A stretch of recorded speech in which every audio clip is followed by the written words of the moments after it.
جیسے ہی تیسرا دن آتا ہے تمہاری قبر کی زندگی کا، جب 3 دن گزرتے ہیں تمہاری ناک کے ذریعے سے پیٹ کی چیزیں باہر آنے لگتی ہیں، ناک اور منہ سے نکلنے لگتی ہیں، اور 40 دن تو بہت دور کی بات ہے۔ جسموں کا خیال کرتے ہو؟ میں تمہیں بتاتا ہوں اس جسم کی حیثیت کیا ہے۔ یہ جو چمڑی ہے اس کی حیثیت کیا ہے، یہ جو گوشت پوست ہمارے جسموں پر ہے اس کی حیثیت کیا ہے پتہ ہے تمہیں؟ اس کو سجانے کے لیے عورتیں 2-2 گھنٹہ شیشے کے پاس کھڑے ہو کر میک اپ کرتی رہیں۔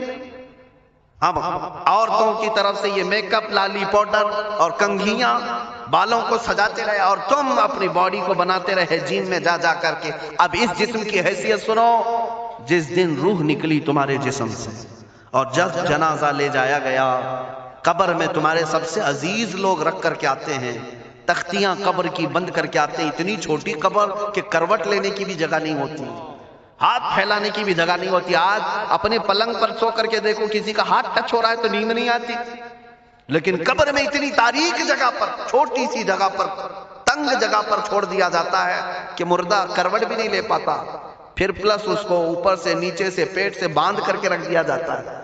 تمہیں پتا ہے اب حکماں نے جو لکھا ہے وہ سنو بزرگوں نے، جیسے ہی تیسرا دن آتا ہے تمہاری قبر کی زندگی کا، جب 3 دن گزرتے ہیں تمہاری ناک کے ذریعے سے پیٹ کی چیزیں باہر آنے لگتی ہیں، منہ کے ذریعے سے آنتڑیاں یا جو بھی اندر کا لیکویڈ ہے سب باہر آتا ہے۔ 5ویں دن کان کے اندر سے بھیجا نکلنے لگ جاتا ہے۔ یہ جو بھیجا سر کے اندر ہے وہ ختم ہو کر کے سڑ کر کے پیپ کی شکل میں کانوں سے باہر آنے لگ جاتا ہے۔ ناک اور منہ سے پیٹ کی چیزیں، کلیجہ خون بن جاتا ہے، دیگر چیزیں سب کان اور ناک اور منہ سے نکلنے لگتی ہیں، اور 40 دن تو بہت دور کی بات ہے، 8ویں دن اس کا پیٹ پھٹ جاتا ہے، پیٹ پھولتے پھولتے پھٹ جاتا ہے، اور جیسی پیٹ پھٹتا ہے قبر میں کیڑے پیدا کیے جاتے ہیں۔ تم 1000 کوشش کر لو لیکن وہ کیڑے اسی کے لیے پیدا ہی کیے جاتے ہیں، ان کی غذا ہے۔ وہ ناک سے نکلا ہوا گودا، منہ سے نکلا ہوا گودا کھانے کے لیے کیڑے جمع ہو جاتے ہیں، پورے جسم پر طاری ہو جاتے ہیں۔ پیٹ جب پھٹ جاتا ہے تو اتنی شدید تعفن والی بو آتی ہے کہ قبریں بند ہوتی ہیں، ورنہ کئی لوگ صرف بو سے بیمار ہو جاتے ہیں، کئی لوگ۔ اور یہی ہمارے جسم کی حیثیت ہے، یہی ہمارے جسم کی حقیقت ہے۔ اور چند دن گزر جاتے ہیں کہ اس کی آنکھوں کی پتلیاں لٹک کر کے باہر نکلتی ہیں، اس کی آنکھوں کی پتلیاں باہر آ جاتی ہیں اور گڑے پڑ جاتے ہیں۔ اب جو جسم کے اوپر موجود گوشت ہے اس کو چونٹیاں، مکوڑے اور کیڑے کھانے لگ جاتے ہیں، کھاتے کھاتے 2-3 مہینے کے اندر اس کو صرف اور صرف ڈھانچے کی شکل چھوڑ دی جاتی ہے، ہڈیاں باقی رکھی جاتی ہیں۔ جن بالوں میں تم کنگھیاں کرتے ہیں ان بالوں کی جڑوں میں پیپ پیدا کیا جاتا ہے، ہر بال کی جڑ پیپ بہاتی ہے۔ اور جن چہروں پر تم پاؤڈر لالی لگا کر کے اس کو سجایا کرتے آئینے میں کھڑے ہو کر، ان چہروں پر اللہ تبارک و تعالیٰ ایسی جھریاں پیدا کرتا ہے۔ یہ تو عام لوگوں کی بات، اور اگر گنہگار ہیں تو ان کے چہروں پر بچھو چھوڑ دیے جاتے ہیں، بچھو چھوڑ دیے جاتے ہیں۔ کئی لوگوں کی قبروں پر سانپ ان کی ناک کو ڈستے رہتے ہیں اور ان کا گودا پیتے رہتے ہیں۔ سانپوں کا عذاب، بچھوؤں کا عذاب، یا قبر کے عذاب کے ساتھ یہ جسم گلا دیا جاتا ہے، ہڈیوں کے سوا کچھ نہیں باقی رہتا۔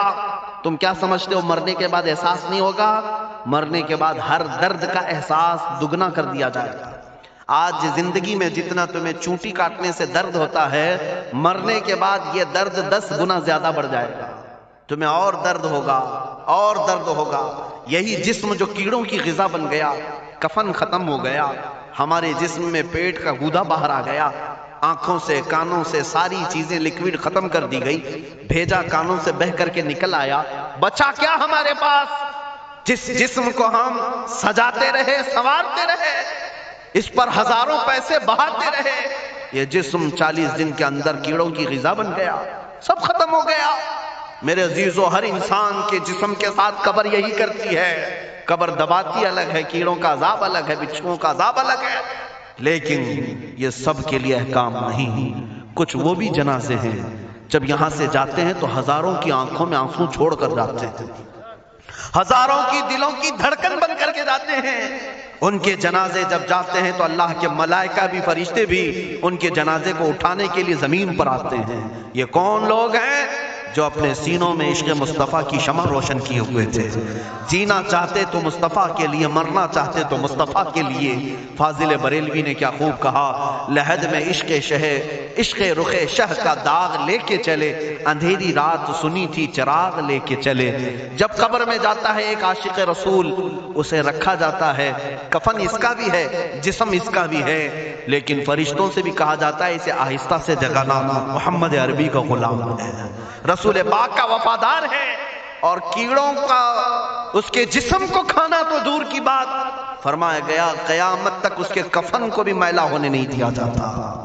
نہ تمہاری آنکھ سے، نہ تمہارے ناک سے، نہ تمہارے چہرے سے کوئی گودا باہر آتا ہے، کچھ نہیں میرے عزیزو. جسم تر و تازہ سلامت رکھا جاتا ہے. 1000 سال کیا 10,000 سال گزر جائیں، حوادث زمانہ بھی آئیں، لیکن اس کی قبر میں اس کا جسم سلامت رکھا جاتا ہے. اب تمہارے ہاتھ میں فیصلہ ہے کون سا جسم بنانا چاہتے ہو، وہ جو کیڑوں کی غذا بن جائے، یا وہ جس پر فرشتے بھی اتر کر سلام بھیجیں. میں نے خود میرے مرشد گرامی کے جنازے میں حاضری دی. حضور تاج الشریعہ بدر الطریقہ رحمت اللہ تعالی علیہ، جس مرد کلندر نے اپنی پوری زندگی عشق مصطفیٰ میں گزاری. آج تم نعرے لگاتے ہو تاج الشریعہ تاج الشریعہ، ان کے شب و روز دیکھے تھے کبھی؟ ان کی صبح اور شامیں دیکھی تھی کبھی؟ بہت پیر ہوں گے جو باہر پیر ہوں گے، اندر پیر ہوں گے، لیکن تاج الشریعہ کو میں نے اندر بھی دیکھا ہے، باہر بھی دیکھا. آنکھیں بند بھی ہوتی، آنکھوں سے اگر کوئی چیز نظر بھی نہیں آ رہی ہوتی، تب بھی اتنا خیال ہوتا کہ کہیں سطر تو نہ کھل گیا ہو، کہیں پائجامہ اوپر تو نہیں ہو گیا ہو. سونے کے حالت کی بات کر رہا ہوں، کوئی نہ ہو تب بھی یہ خیال باقی رہتا.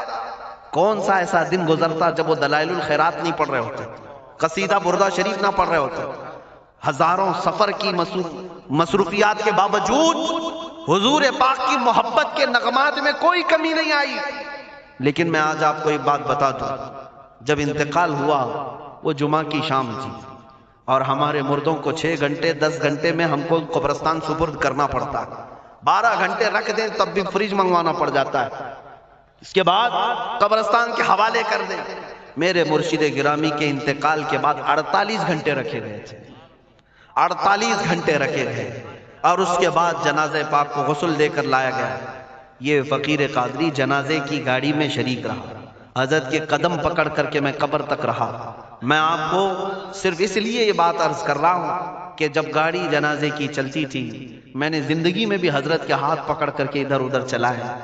حضرت کے ساتھ جب جانا ہوتا تو بازوؤں کو ہم تھامے ہوتے، ہم کیا چلاتے، ہمیں وہ خود چلا رہے ہوتے، لیکن یہ ہم برکت کے لیے پکڑے ہوتے. جو نرم و ملائم جسم تھا، میں نے وفات کے بعد جنازے میں کھڑا ہو کر کے دیکھا، قدموں کو پکڑ کر، نہ نرمی میں کمی آئی، نہ ملائم ہونے میں کوئی کمی تھی.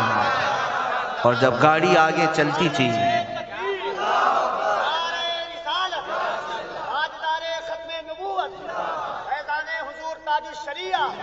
جب آپ گاڑی جنازہ جس پر رکھا ہوا تھا چلتی تھی، تو میرے عزیزو زندگی میں جس طرح جسم نرم ملائم تھا، میں نے دیکھا کہ گاڑی جب اس کے دھڑکے ہوتے تھے ادھر ادھر، تو پیٹ مبارک اور سینے مبارک ویسے ہی ہلتا تھا جیسے کسی زندے کا ہلتا. ہاتھ پر انگلی رکھے تو خون سرک جائے اور پھر اپنی جگہ پر آ جائے.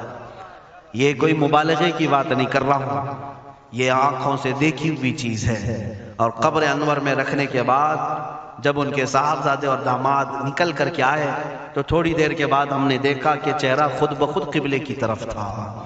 ہم اپنے مردوں کو رکھواتے ہیں، لیکن اس عاشق رسول نے اپنا چہرہ پہلے سے قبلے کی طرف کر لیا. یہ کرامات کہیں یا زندگی کی حقیقت کہیں، حقیقی بات تو یہ ہے جو مصطفیٰ کی یاد میں جاتا ہے. اس نے کیا ہی خوب کہا شاعر کہ میرے جنازے پہ رونے والوں فریب میں ہو بغور دیکھو، میرے جنازے پہ رونے والوں فریب میں ہو بغور دیکھو، مرا نہیں ہو غم نبی میں لباس ہستی بدل گیا. ہاں، مرا نہیں ہو غم نبی میں لباس ہستی بدل گیا ہوں. ان عاشقوں کا حال یہی ہوتا ہے کہ یہ مر بھی جاتے ہیں، انتقال کر بھی جاتے ہیں، تو بس لباس بدلتا ہے، لیکن زندگی پہلے سے اور بلند ہوتی ہے۔ عزیزان گرامی، تمہیں اسی بات پر میں لانا چاہتا ہوں، کون سی زندگی گزارنا چاہو گے؟ کون سی زندگی؟ یا عیاشوں کی، یا نچنیوں کی، یا مجرا کرنے والوں کی، ان ظالموں کی جو جہنم کی طرف تمہیں لے جانے کے لیے تیار بیٹھے ہیں؟ چند دنوں کی عیاشی ہے، تم گانے گا کر اچھل کود کر کے اپنے نفس کو تو راضی کر سکتے ہو، لیکن رب ذوالجلال کی رضا کبھی نہیں لے سکتے۔ آج تم دنیا میں فلموں کی زندگی جی کر کے تھوڑی دیر کی خوشی تو حاصل کر سکتے ہو، لیکن قبر کی راحت کبھی نہیں لا سکتے، قبر کا سکون کبھی نہیں لا سکتے۔ قبر میں اگر سکون چاہیے تو صرف ہمارے سینوں کو ادھر حوالے کرنا ہوگا، مصطفیٰ کریم کے حوالے کرو۔ اب اپنی زندگی کو بدلنے کا وقت آ گیا۔ اے میرے عزیزو، ناموس رسالت کی حفاظت یہی ہے کہ حضور کے اخلاق کی پہلے حفاظت کی جائے، حضور کی سنتوں کی حفاظت کی جائے، حضور پاک کے نام پاک کی حفاظت کی جائے، ان کی تعلیمات، ان کے احادیث کی حفاظت کی جائے، جس طرح صحابہ کرام نے اپنی جانیں قربان کر کے حضور کی عزت کی حفاظت کی ہے۔ آج وقت آیا ہے ان ظالموں کی طرف نہ دیکھنا، یہ بھونک بھونک کر کے تمہیں جگا رہے ہیں، بیدار کر رہے ہیں۔ میں جواب دیتا رہوں گا انشاءاللہ، لیکن ساتھ میں ان حادثات کو اپنے لیے ایک الگ انداز سے دیکھتا ہوں۔ اگر کوئی کتا کوفے میں بیٹھ کر بھونکتا ہے اور میرے نبی پاک کی عظمت پر حملے کرتا ہے تو درد تو ہوتا ہے، لیکن ساتھ میں عقیدہ بھی تو ہمارا یہ ہے، رہے گا یوں ہی ان کا چرچا رہے گا، رہے گا یوں ہی ان کا چرچا رہے گا، پڑے خاک ہو جائیں جل جانے والے۔ یا رسول اللہ، تو گھٹائے سے کسی کے نہ گھٹا ہے نہ گھٹے گا، جب بڑھائے تجھے اللہ تعالیٰ تیرا، مٹ گئے مٹتے ہیں مٹ جائیں گے آدھا تیرے، نہ مٹا ہے نہ مٹے گا کبھی چرچا تیرا۔ یہ کتے کتاب لکھ کر کے کہتے ہیں محمد عربی کا چرتر، ان کے اخلاق، ان کے کردار برے تھے، اور ایسی کوئی چیز نہیں ہے اسلام میں جس سے امپریس ہو کر اسلام قبول کیا جانا چاہیے۔ محمد صلی اللہ علیہ وسلم کے نام کو اسلام سے ہٹا دینا چاہیے۔ ان ظالموں کو میں جواب دینا چاہتا ہوں، اے مسلمانوں، یہ تمہیں جگانے کے لیے آ رہے ہیں، یہ تمہیں بیدار کرنا چاہ رہے ہیں۔ اب اٹھو اور یہ بتاؤ تم کہاں کہاں سے میرے نبی کو مٹاؤ گے، کہاں کہاں سے؟ ارے ہمارے گھروں میں بچوں کی ولادت بھی ہوتی ہے، کان میں اگر ہم اللہ کا نام لیتے ہیں تو ساتھ میں محمد کا بھی نام ہے۔ ہمارے بچے جس دن اس دنیا میں آتے ہیں، اذان ان کے کانوں میں دی جاتی ہے تو اللہ کے نام کے ساتھ محمد کا نام بھی آتا ہی ہے۔ ہماری اذانیں، ہمارے نماز کو بلانے والی آوازیں، تم کیا مٹا پاؤ گے محمد عربی کے نام کو؟ یہ ہزاروں نہیں کروڑوں اذانیں بار بار دن میں دے دے کر کے یہ بتاتی ہیں کہ تم واللہ محمد عربی صلی اللہ علیہ وسلم کا ذکر تم کبھی الگ نہیں کر سکو گے۔ ذکر خدا جو ان سے جدا چاہو نجدیو، واللہ ذکر حق نہیں کنجی سقر کی ہے۔ حضور پاک کا نام کہاں سے ہٹاؤ گے؟ اذانوں سے ہٹاؤ گے، اقامت سے ہٹاؤ گے، نمازوں سے ہٹاؤ گے؟ بلکہ اقبال نے کیا ہی خوب کہا تھا، دشت میں دامن کوہسار میں میدان میں ہے۔ کہاں ہے یہ نام؟ دشت میں دامن کوہسار میں میدان میں محمد ہے، بحر میں موج کی آغوش میں طوفان میں محمد ہے، چین کے شہر مراکش کے بیابان میں محمد ہے، اور پوشیدہ ہر مسلمان کے ایمان میں محمد ہے۔ میں نے یہ تبدیل کر کے اسی لیے پڑھا ہے کہ ہر جگہ محمد ہے۔ رسول پاک صلی اللہ علیہ وسلم کو تم کہاں سے ہٹاؤ گے؟ ہمارے کروڑوں کی زندگیاں اس نام پاک پر قربان، اس نام پاک پر قربان۔ ان ظالموں کو یہ بات بتا دینا، اس نام پاک پر اللہ نے نقطہ تک نہیں رکھا ہے۔ محمد عربی صلی اللہ علیہ وسلم کے نام پاک پر نقطہ تک نہیں، عیب تو بہت دور کی بات ہے۔ اور مٹانے کی بات کرتے ہو، مٹانے کے لیے تم اس کا ایک لفظ تک نہیں مٹا پاؤ گے۔ محمد عربی اس عظیم ہستی کا نام ہے جس کی جڑیں تحت الثری میں ہیں، جس کی شاخیں اوج ثریا پر ہیں۔ حضور پاک صلی اللہ علیہ وسلم کو اللہ نے رفعنا لک ذکرک کہہ کر کے بلند فرما دیا ہے۔ کسی کے گھٹانے سے حضور کا نام کبھی نہیں گھٹے گا۔